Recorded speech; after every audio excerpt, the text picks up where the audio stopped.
So you're probably wondering, why am I sitting outside in a ball cap? Well, I have a lot of videos to make. You have a lot of videos to watch.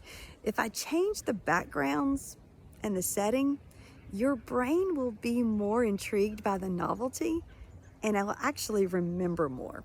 So I figured I would do this video right before I head out on my evening hike and see what we could come up with to help you dive deep into the survival brain. So, the survival brain, the red brain, the most primitive brain. I want you to remember that. It is the most primitive brain. It's also the strongest brain. It can override. It can override the emotional brain. It can override the thinking brain. And actually, it does quite easily. And because the brain is pattern seeking, it loves its patterns. You love your patterns. You wake up in the morning and you probably have a routine. Some of you wake up and you have prayer and you have your coffee. Some of you wake up and you do prayer and exercise and then coffee. Whatever it is, when your pattern is good, when things are expected, you feel stable, you feel secure. When you wake up and there's no power, or you wake up late and you can't do your morning routine, you just have to get out the door, then guess what? I know, you feel unstable. The whole day just feels off.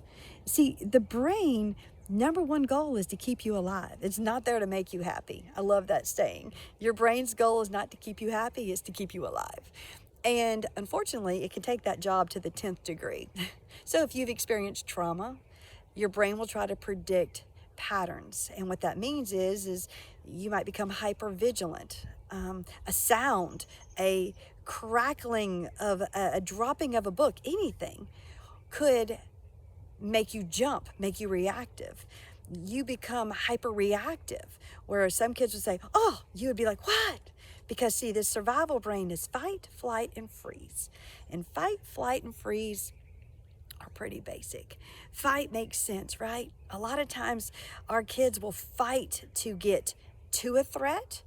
In other words, I'm going to take it out. They'll fight to get away from a threat. And I want to talk about this because this is when our kids can look a little scary. They can throw chairs, flip tables, throw books. They can make big movements. And a lot of people think they're being aggressive. And in some cases they are. But in some cases, they're doing all of that to push the threat away. In other words, they're making these big movements, and I don't want to say to scare because I don't want any adult to be like, no kid's going to scare me, but that is what they're doing. They're making big noises, big movements, big bodies, so the threat backs up. Then the other thing is flight, and that is when we actually run, we hide, we don't want to do it. We can act ugly, so you'll send us out of the room. My favorite story is this: is a child throwing a chair at me and saying, call my mom, I'm ready to go home. And it's like, not today, big man.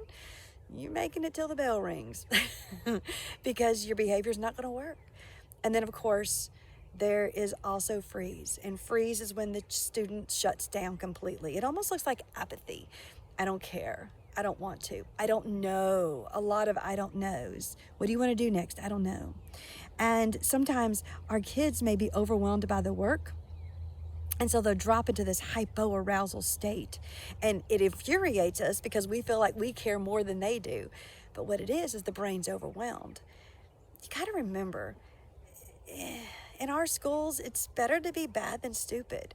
So if a kid is feeling like this work is going to make them look stupid, they'd rather look like a bad kid than a stupid kid.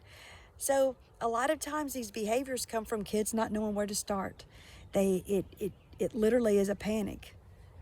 It literally is a panic, and it literally pushes them down. So anyways, that is the fight, flight, and freeze of the survival state. And remember, calm is a superpower, because those who are calm are overriding their primitive brains. And when you override your primitive brain, that takes some serious strength and some serious discipline. Those who react easily are easily manipulated. So we as adults don't need to be the ones who are easily manipulated. We got to work on our powers and our skills to stay calm, to speak assertively so kids know what our expectations are. I wish you well, and we will jump into the emotional brain next.